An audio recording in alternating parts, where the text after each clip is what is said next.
How to check for a matured broodstock suitable for a hatchery process. Once again, you are welcome to my channel. You are welcome to Catfish Solution Academy. My name once again is Tremaine Odutola Isabionu, your great uncle on this channel, and today you are still watching some of our online mentorship program on hatchery, which we are doing from the background, as you can see. And from that aspect, we are trying to select a suitable broodstock for our hatchery process.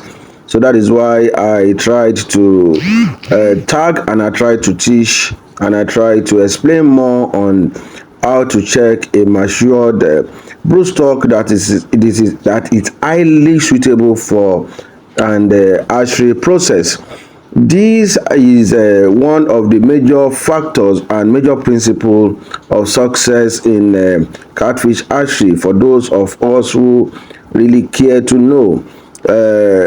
In all stages in hatchery, we do have the principles and the parameters we need to follow.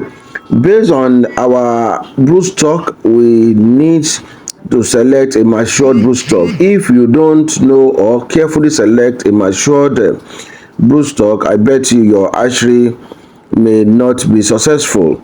So at this point, before I go into the main topic for today, make sure that you subscribe to our channel and follow us on all our social media handles, and make sure that you press on the like and the notification button and the bell button, which will let you know when we release new videos on this channel. And if you have not joined any of our mentorship program, make sure that you do that. And basically, if you need a very good mentor, a 100% qualified mentor, you can definitely contact us, and we will take you through the ride of basic understanding on catfish farming.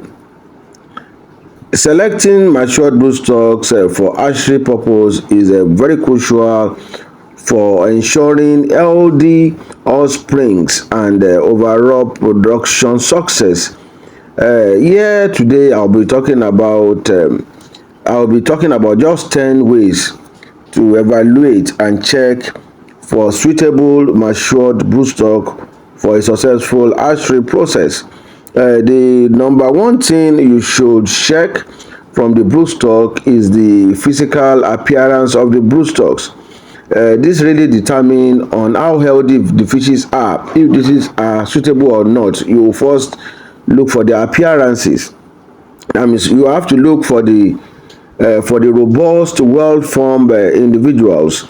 That means healthy broodstock should have a clear body shape, bright coloration, and non-visible site of diseases or deformalities. Broodstock has to be glittering, it has to be shining. You can see the color depending on the kind of species you are using. The appearance must show agility, must show non-stress. So that is the first basic principled ways you need to check to evaluate a very good broodstocks. The number two I'll be talking about is the size and age of the fish you want to use for your spawning process. Make sure that you ensure that the broodstocks are of appropriate sizes and age for breeding. And what are they? Different species have specific maturity sizes. You can make an inquiry, a research that requirements for your practical species of fishes. But basically, for fryers, I will advise you to use a fishes of a minimum of 1 kg, minimum of 1 kg. That and make sure that you use a female that is totally gravid, and make sure that you check the egg if the gravity is matured. These are very important factors that are falling. A lot of farmers I've seen a lot of farmers that have fallen from this one and the number 2 point on making a success in their hatchery.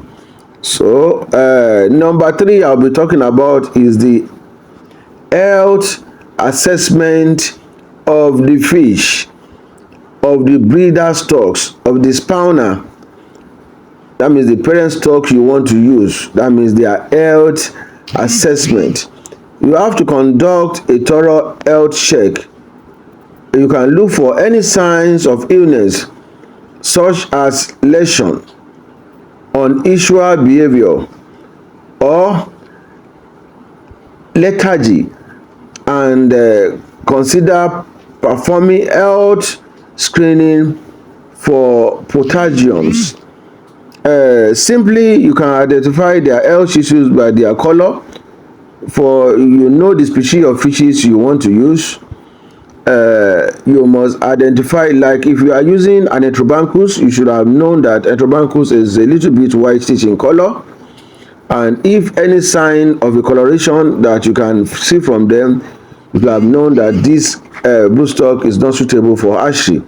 These are what you are watching from the background too as well.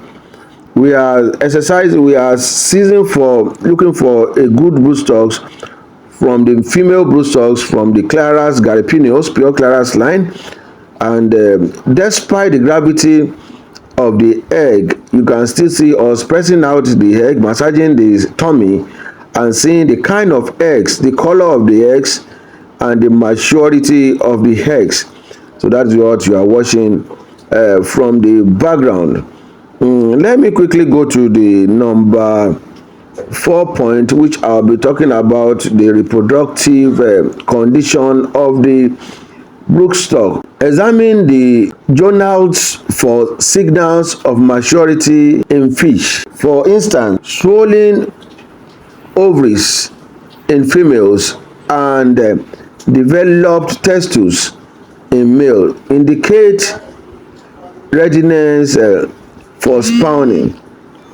So what this simply means is that you can simply identify this by the swelling of the abdomen of the female fishes, and the testes, the swelling of the testes of the male catfish.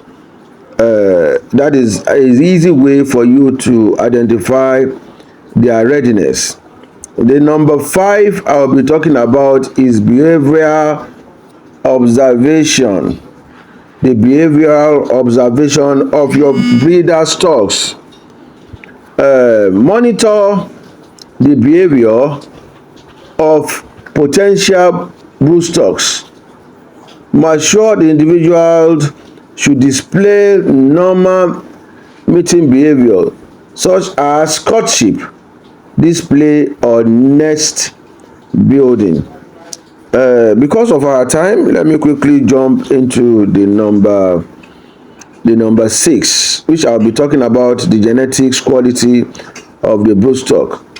These are one of the most important evaluation in selecting a matured broodstocks.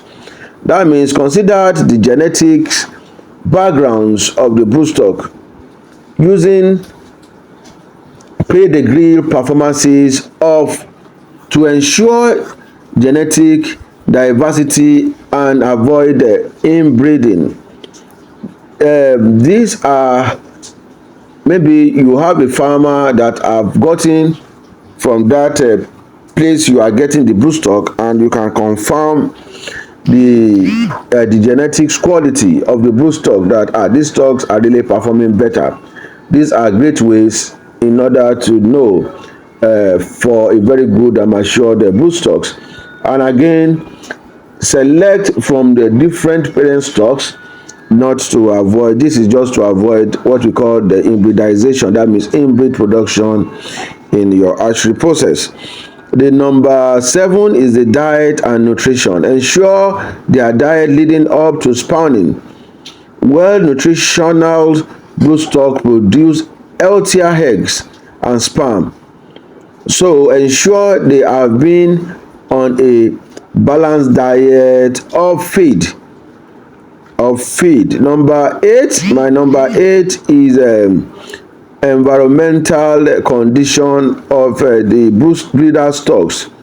Ensure that the brood stocks have been kept in optimal environment condition, e.g. the temperature of the water quality, to promote healthy and reproductive readiness when you want to do your hatchery process.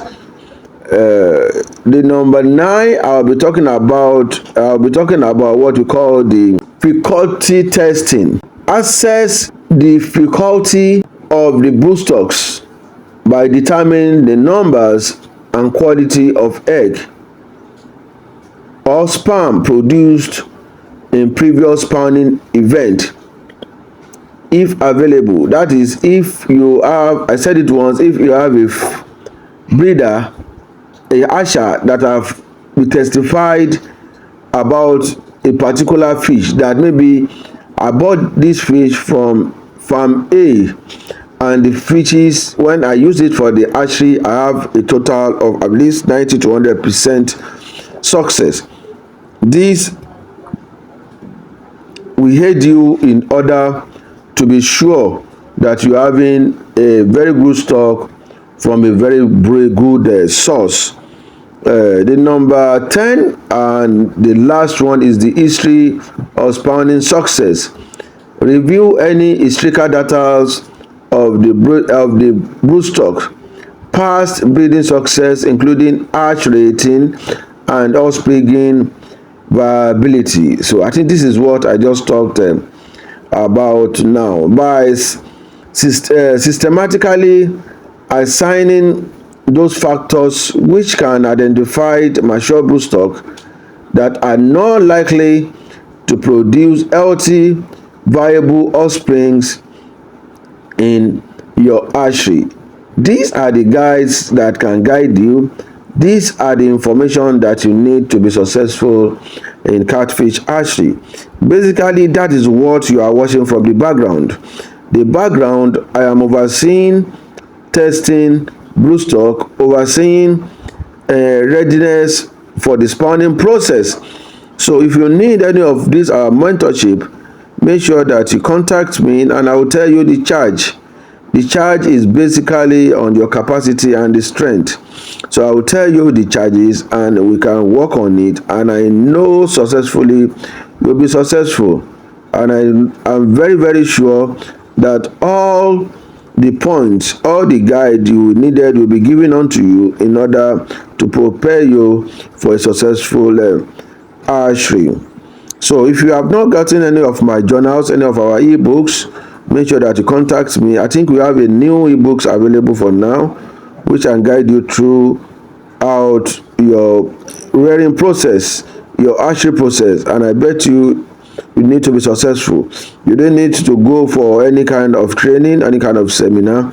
Getting this book is highly comprehensive enough, with a detailed and a descriptive pictures that can give you touchlight to you the simplicity of the book you are getting from us. So any of the book you want, make sure that you first ask for the table of content, go through the table of content, and you can now buy it, and I know this will be a turnaround in your farm. So from this point, I'll be saying a great bye-bye. And once again, for those of you who have not subscribed to our channel, make sure that you do that. If you are not like and share, make sure that you do that. Make sure that you share to your likes one, share to any social media handles, and this will be a great audio to know that you are really watching and you are satisfied with what you are watching. So make sure that you guys do that now.